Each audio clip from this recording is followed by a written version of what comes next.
주님께서 여러분과 함께 또한 자녀와 함께하소서. 성 마테오가 기록한 거룩한 복음입니다. 주님께 영광을 드립니다.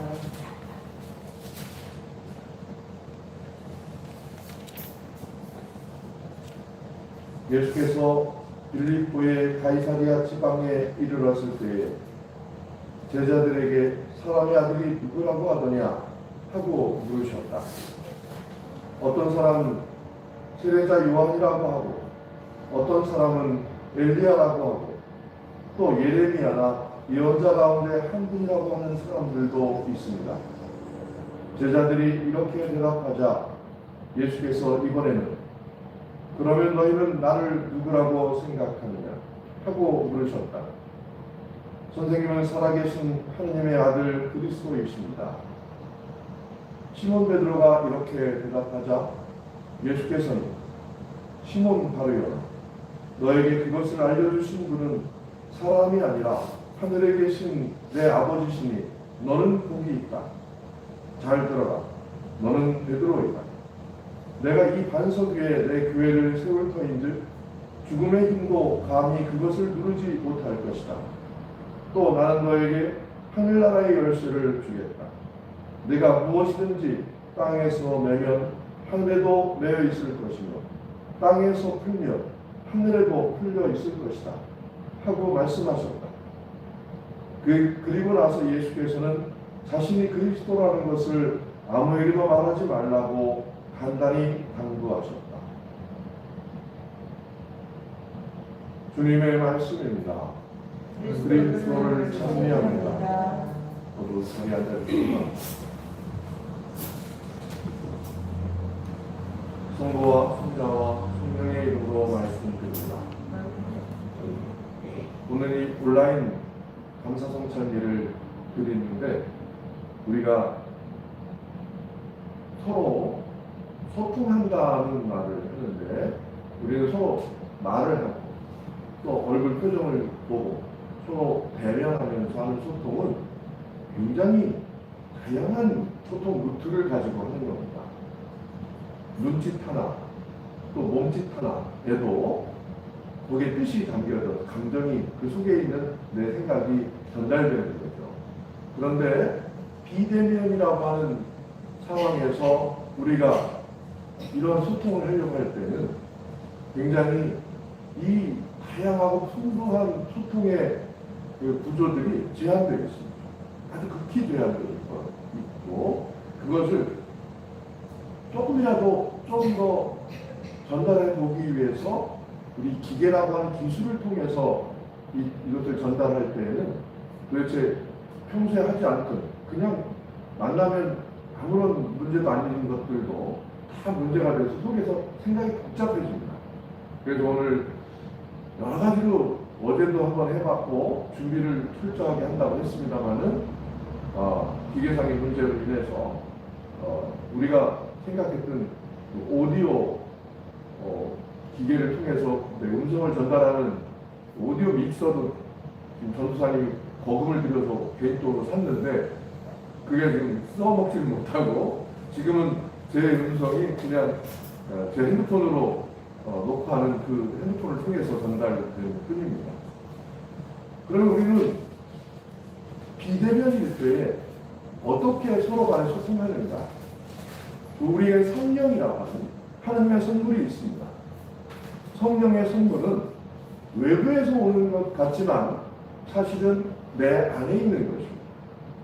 내 안에 있는 것을 통해서 외부에 있는 하나님의 믿음이 우리에게 연결이 되는 그 지점을 찾는 것입니다. 그래서 위에서 비가 떨어지는 빗방울을 받으려면 빗물을 쳐다봐야 되는 것 같지만 사실은 나에게 떨어지는 느낌을 통해서 내 안에서 나오는 그 느낌으로 그것을 서로 하늘에서 떨어지는 물방울을 받지 않으면 그 제대로 정확한 위치를 찾을 수가 없는 거죠.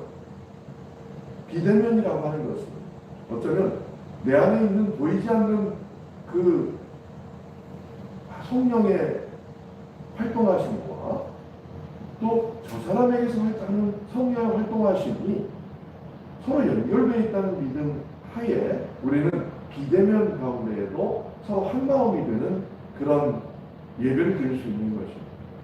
예배뿐만 아니라 사실은 우리가 대면하지 않고도 우리 인간들에게는 하나님께서 주신 성령의 선물로 말미암아 그런 능력이 있습니다. 그건 어떨 때는 초능력이라고 사람들이 이야기를 하지만 이렇게 눈에 보이는 초능력이 아니더라도 우리 마음과 마음을 연결해주는 그 성령의 끈, 성령의 띠라고 할 수 있죠. 이것을 사랑의 띠라고도 했습니다. 이 사랑이 연결끈으로 인해서 우리들은 한마음 한뜻으로 각자의 자리에서 대면하지 않고 서로를 형제와 자매처럼 여길 수 있고 한마음 한뜻이 될 수 있다고 생각이 듭니다. 오늘 복음의 말씀으로 돌아오자면 예수님께서 오늘 복음에서 사람들은 나를 누구라고 생각하느냐 하고 이렇게 질문했습니다. 그리고 또 그러니까 제자들 대답이 뭐였냐면 세례자 요한이라고 하고 엘리야라고 하고 하는 소문들이 있습니다. 이런 거죠. 우리는 저 사람이 누구냐? 라고 하는 이야기를 할 때 사람들의 평가, 사람들이 어떻게 평판이 있느냐? 라고 하는 것에 굉장히 귀를 기울이는 경향이 있습니다. 사람들이 나를 누구라고 하느냐? 라고 하는 예수님의 질문에 평판을 이야기합니다. 그러니까 예수님이 그러면 너희들은 나를 누구라고 생각하냐? 이렇게 질문합니다. 그러니까 베드로가 그때 아주 유명한 고백을 하죠.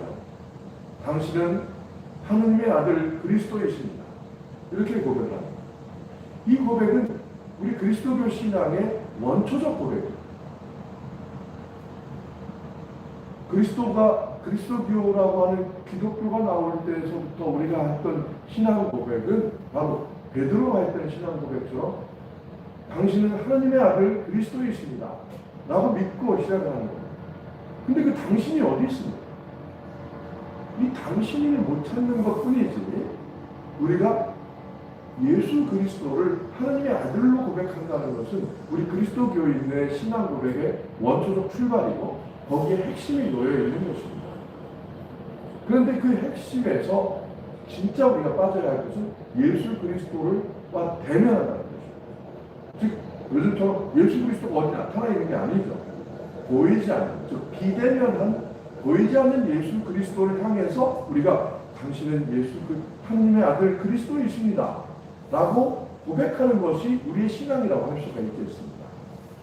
그렇기 때문에 보이지 않는 믿음이라고 또 얘기를 하는 것이죠. 근데 외부인들이 볼 때에는 약간 미친 사람들 같습니다. 보이지 않는 그 보이지 않는 대상을 향해서 하나님의 아들이다 라고 고백을 하는 거죠. 근데 이것은 초대교회에는 굉장히 큰 위험한 일이었습니다.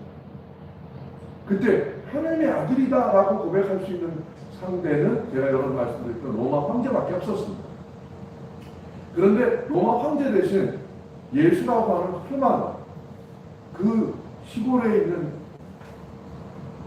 지도자를 하나님의 아들로 부른 것이기 때문에 굉장히 위험한 그런 위험성을 띠는 그런 소리였지만 지금은 그런 위험성도 사라지고 그 모든 것들이 사라지는 초월적인 그리고 형이상학적 또 어쩌면 굉장히 추상적인 그런 상태까지 멀어졌어요.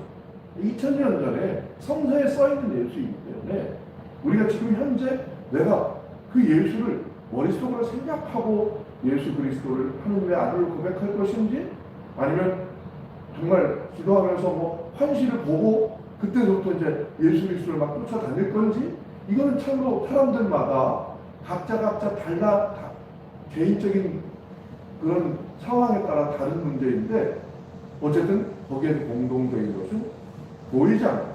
현재 존재하지 않지만 현재 존재한다고 믿고 그분을 향해서 고백하는 거죠. 근데 왜 그것이 중요한가? 그것은 바로 나는 누구인가? 라고 하는 믿음하고 질문하고 이게 연관되어 있기 때문에 그렇습니다. 내가 보이지 않는 예수 그리스도를 어떻게 고백하느냐? 라고 하는 이야기는 나는 누구냐? 라고 하는 문제와 연관되어 있기 때문에 그렇습니다. 굉장히 철학적이고 깊이 있고 그런 문제 같죠. 그러나 그거는 말을 그렇게 할 뿐이지 사실은 조금 우리가 편하게 하면 내 마음대로 믿는 겁니다. 내 생긴 대로 믿는 거다. 이렇게 얘기를 할 수가 있겠습니다. 내 삶의 방식대로 믿는 거다. 이렇게 얘기를 할 수가 있겠습니다. 그렇다면 내 마음대로 해도 되냐? 그렇지는 않죠. 거기에는 왜 내 멋대로 해서는 안 되느냐 하면 누가 나를 그렇게 하면 안 된다. 우리 교회 와서 그렇게 하면 안 되지. 이런 외부적인 규정 때문에가 아니라 바로 나 스스로에게 질문하는 것이기 때문에 나는 예수를 어떻게 믿는가? 또 돌아서서 내 멋대로 하겠다고 하는데 그럼 나는 잘 사는 건가? 내 삶은 어떻게 사는 건가? 내 삶은 어떤 가치가 있는 건가? 뭐 이런 질문들이 여러 가지가 할 수 있겠습니다. 이런 질문들을 그 밑에 깔고 있기 때문에 이 문제는 그냥 진짜 내 멋대로가 될 수 있는 문제가 아닙니다. 근데 이 질문을 잘하는 것이 종교의 가장 중요한 근본이고 그 종교가 가지고 있는 핵심입니다. 그래서 이 종교가 없으면 사람들의 영혼이 빠진 상태가 되는 거죠. 그런데 사실 우리는 불행한 현상을 보고 있습니다. 한국 기독교는 이 질문을 어떻게 하고 있는가? 라고 하는 것들을 돌이켜볼 때 참으로 개탄스럽고 요즘처럼 정말 얼굴을 들 수 없는 때가 없습니다. 어쩌다가 한국 기독교는 이제 코로나 전염병의 주범이 됐습니다. 그래도 할 말이 없습니다. 교회를 향해서 방역당국이 교회로 해서 모이지 말아달라, 조심해달라, 어떻게 해달라 그렇게 요청을 많이 했어요. 그런데도 불구하고 우리나라 이 코로나 전염병은 어찌됐든 그 원인이 어찌됐든 간에 1차적으로 대유행은 신천지가 했고 지금은 어떤 교회가 또 그것이 연합된 여러 가지 것들이 어쨌든 다른 요소도 있겠지만 그것들이 하나랑 지금 위험을 일으키고 있습니다. 그래서 지금 평판이 기독교는 정말 너무나 좋지 않은 평판을 얻고 있습니다. 한국 기독교가 왜 이렇게 됐을까? 이런 생각을 제가 하면서 한번 한국 기독교의 역사를 한번 쭉 돌이켜 봤습니다. 원래 기독교는 이러한 그 기독교의 신앙 고백이 계속해서 외부로 전달이 되면서 그 나라의 역사와 문화에 따라서 그 나라에서 자리를 잡았습니다. 한국에도 한국의 믿음이 전달될 때는 천주교는 230년 전에, 250년 전에, 그리고 개신교는 한 150년 전에 우리나라에 들어와서 한국의 여러 가지 전통적인 제약과 규정 때문에 괴로워하던 지식인들의 희소식이 되었습니다. 신문물이 되었습니다. 그래서 이 답답한 지식인들이 탈출구가 되어서 그동안 찌들려 있던 그 조선사회의 여러 가지 모순들을 해결해주는 어떤 우리에게 정말 굉장히 희망적인 그런 기독교로 다가왔습니다. 일제시대에는 나라를 잃은 서러움에 민족주의를 지켜줄 그리고 우리나라를 독립의 희망으로 힘을 기를 수 있는 그런 그 원천으로서 기독교를 많이 생각하게 되었습니다. 그런데 이러한 기독교가 큰 위기를 겪고 기독교에게 걸었던 한국의 기독교인들 또 한국의 그 지도자들이 굉장히 실망할 때가 시작이 됐습니다. 1940년, 그 전에 1937년 중일전쟁과 대동아전쟁이 시작되면서 모든 서양의 기독교가 떠날 수밖에 없었을 때 그때 이들은 특히 한국의 성공회는 이걸 일본 사람에게 맡겨놓고 갈 정도로 전혀 이 한국 사람들이 가지고 있는 민족주의적인 그런 감성에서 나와 있는 기대와 희망을 저버렸습니다. 그 이후로 한국 기독교는 갈팡질팡했다가 해방이 돼서 미분정 치하에서 남북한이 한팔선으로 그때는 분단이 되고 북한의 이북 지역에 있는 기독교인들과 남한에 있는 기독교인들이 서로 다른 지경에 놓여 있을 때에 이때 남한에 있는 남한의 미군 정권으로 다 들어오길 바라는 마음으로 전부 다 내려왔고 6.25 전쟁을 터지면서 특별히 그렇게 됐습니다.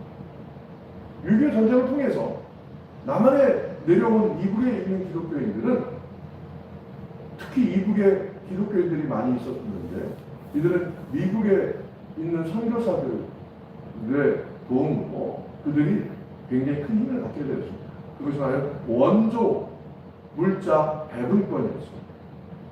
그 원조 물자 배분권을 가장 중심에서 틀어주게 된 사람들이 미국 출신의 기독교인들이었습니다. 이 사람들이 당연히 그렇기 때문에 이들은 미국을 찬양하고 공산주의를 반대한다는 것은 자기들 신앙에 빼놓을 수 없는 그런 신앙이었습니다. 그래서 남한에 있는 기독교는 기독교의 신앙에 훨씬 더 강조를 많이 했던 것이 반공과 미국을 좋은 나라로 여기는 발전해야 된다는 그런 생각들이 많이 있었습니다. 그러나 이것이 하나의 그냥 남한에 있었을 때에 생긴 기독교의 이 모양 저 모양 중에 하나였지만 결국은 2000년대에 들어와서는 그 전에 있었던 민족주의적 정신에 있는 기독교인들은 다들 실패하고 대형교회 중심으로 이 성장한 기독교인들이 대부분 이런 반공과 친미, 미국 사회를 모델로 삼아서 한국 사회를 발전시켜야 된다는 그런 생각들을 유포시켰습니다. 근데 이것들이 너무 지나치게 강화되고 한국 기독교가 한국 사회가 그동안 가지고 있었던 경쟁하고 승리해야 한다 이런 생각들을 너무나 강조하다 보니까 제가 다시 오늘 복음을 읽으면서 돌아온 이 자리, 너희는 나를 누구라고 생각하느냐 라고는 이 질문을 멈춰버린 것 같은 느낌이 들었습니다. 결국 이런 질문들이 더 이상 진행되지 않고 지금 우리가 해야 할 일, 우리가 발전해야 될 것, 우리가 목표로 삼은 것, 이것에만 눈을 너무나 돌릴 때에 우리는 성서의 근본적인 질문으로 돌아오는 것을 멈춘다는 사실입니다. 이게 멈춰질 때 기독교는 부패하고 썩었습니다. 중세에도 그랬고 오랫동안 그랬습니다. 한국 기독교는 지금 이 질문을 다시 해야 할 그 시점으로 돌아왔다고 저는 생각이 듭니다.